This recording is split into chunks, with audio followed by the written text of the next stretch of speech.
We know who Donald Trump is, says Kamala Harris. She warned that he was then the president who sent an armed mob to the US Capitol to try to overturn his loss in the 2020 presidential election. Harris holding her biggest rally of the campaign, more than 75,000 people in Washington, as she said that Trump is seeking unchecked power as the tightening race for the presidency enters its final week.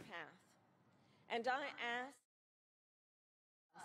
the patriots at Normandy and Selma, Seneca Falls and Stonewall, on farmlands and factory floors.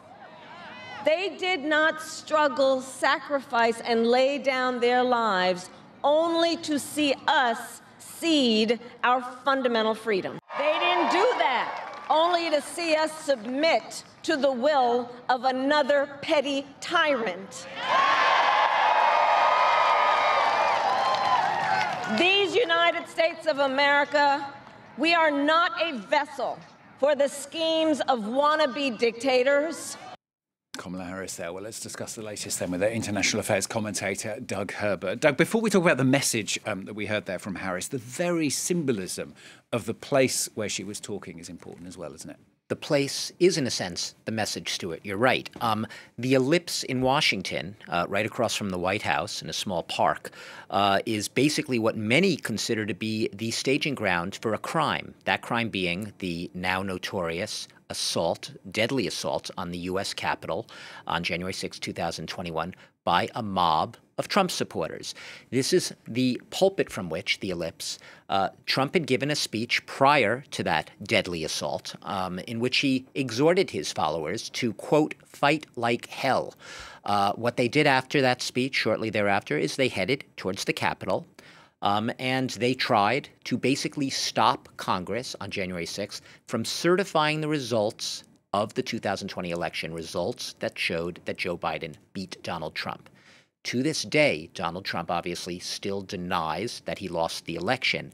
But more than that, hundreds of people involved that day on January 6th in that deadly assault on the Capitol have been convicted, and they're in jail.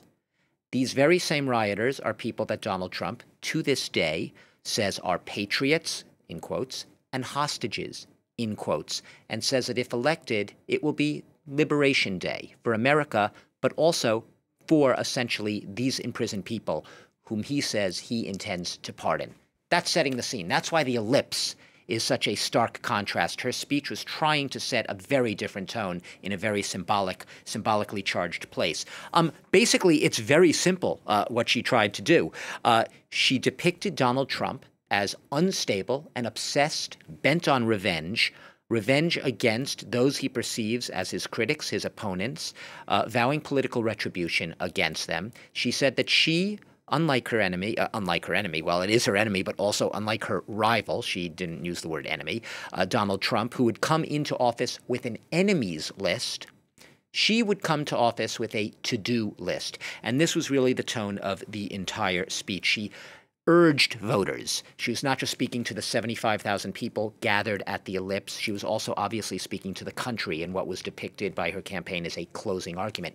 She urged them, Stuart, to turn the page, and she said signally that for too long, Americans have been consumed with too much division, chaos, and mutual distrust. That's what she wants to put an end to. So did she succeed with that message? In other words, if you're asking me whether she will reach the undecided voters, the most elusive group of people in the country, you can't even really find out exactly where they are, which couch they may be on, even whether they are going, not just whether they're undecided, but whether they will turn out to vote.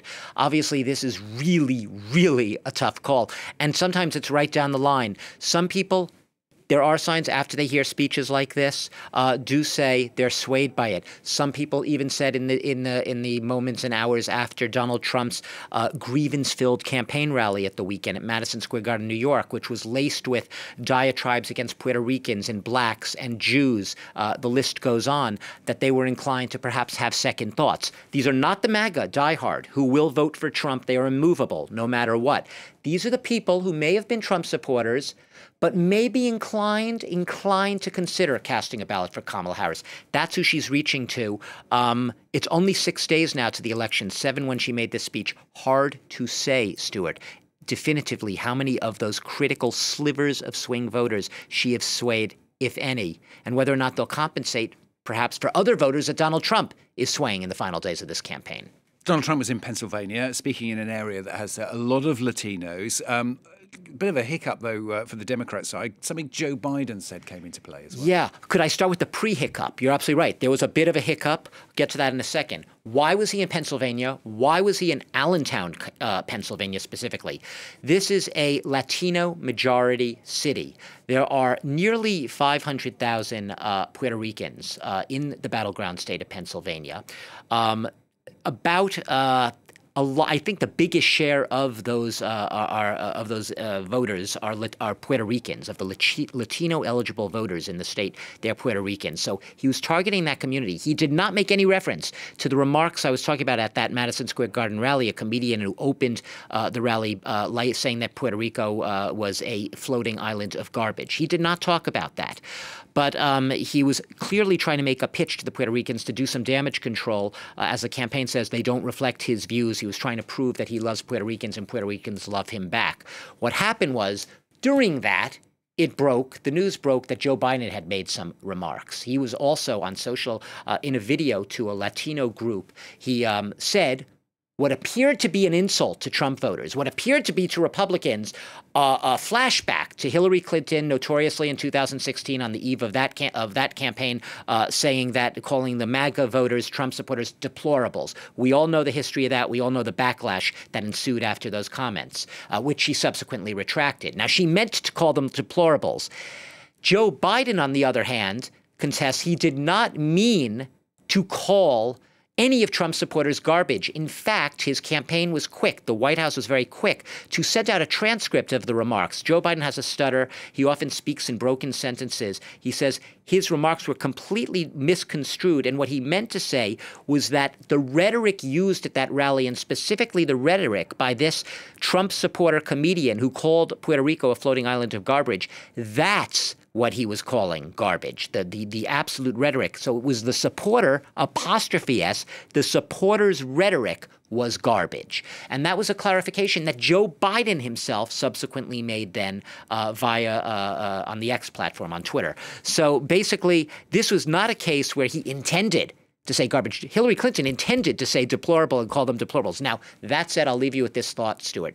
Does the rectification, does the clarification even matter? You could argue perhaps it will not matter for a large share of the electorate, especially perhaps Donald Trump supporters who, for now, it's already there. It's out there. It's gone viral. The perception, the facts on the ground are now there. They will say, and the water cooler speak will be that, oh, Biden called Trump supporters garbage. That's now planted in the imagination. Whether the correction, how many people that will reach, how many people will actually process that and look at what Biden said, look at the transcript and say, oh, he didn't mean garbage about the supporters. He meant garbage about the racist language. I think that difference is going to be lost in the end stages of the campaign. So effectively, you have a very unfortunate incident. I'm sure that the Kamala Harris campaign is extremely disappointed over this slip by Joe Biden, which is a slip, and it's going to have a hard time cleaning it up. But then again, perhaps in the same way that all of this news cycle moves fast and furiously, tomorrow and the next day we'll be talking about something entirely different.